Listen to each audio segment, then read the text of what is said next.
I tell you exactly what I did. Because when I say it was a civil war, it was, I mean, their bodies floating everywhere. And I couldn't figure it out because I hired what I thought was angels, the best people, sweet individuals. And they all got in their little department, and they loved their little department. And then it looked like they were football teams. They were having wars against each other. So without going into the drama of it, what I did is we created synergy groups. I closed the office down once every 2 weeks for 3 hours. And I told them, you gotta be honest and compassionate.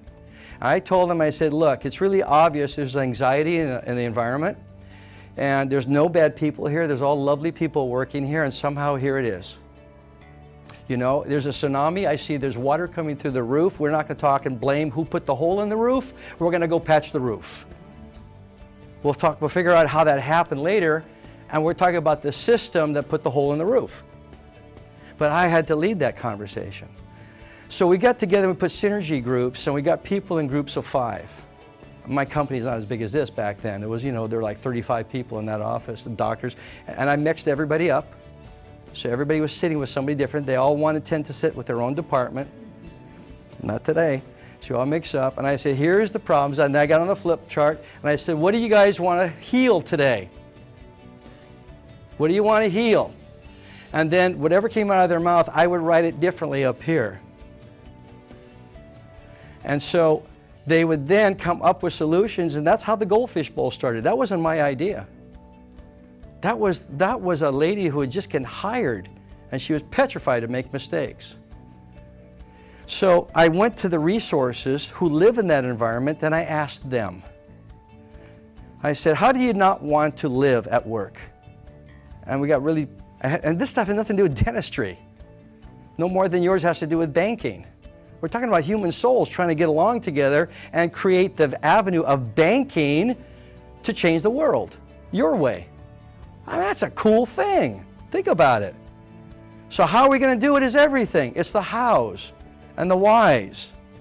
So I mixed them all up. And then we did something interesting. They came up with, how about if we do a work exchange, position exchange? So every week, a person who works at the front office is going to do assisting in the back office and see what the back office has to go through. And somebody in the back office has to go make appointments. And the billing clerk is going to go do this and do that. I mean, we changed everybody around. And they developed an appreciation, because I had one side of the ship trying to sink the other side of the ship. And the whole ship's going to go down, right? It's not, I mean, it's not rocket science. But as a captain of the ship, I go, I got the best crew in the world. I can't figure this out. And that's where, like you say, the ego comes in. That's a good exercise in fear, that's for sure. Well, yes. Yes, but fear now is my friend. Fear is an invitation to your greatness. When fear arises, understand it's a form of excitement. When people would ask me, do you get scared before you go speak? I mean, I couldn't even read a book out loud when I was in high school. I was petrified.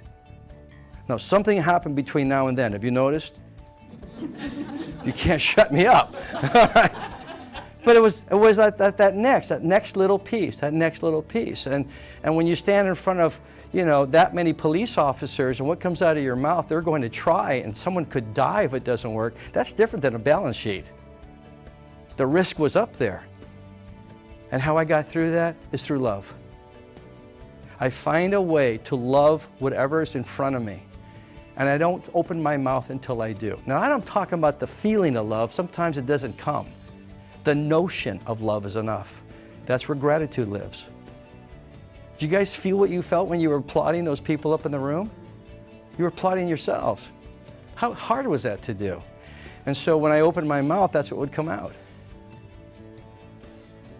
So we exchange people. We get them to understand and to have a body experience of the other side. Because I could lecture this like this, but no, we'd rather go out and do it. You get to go and hold a suction, and you get to see this little child kicking and screaming in fear, and we get to put the sutures in together. The next time you're at that front desk, you know exactly what that lady's going through in the back office.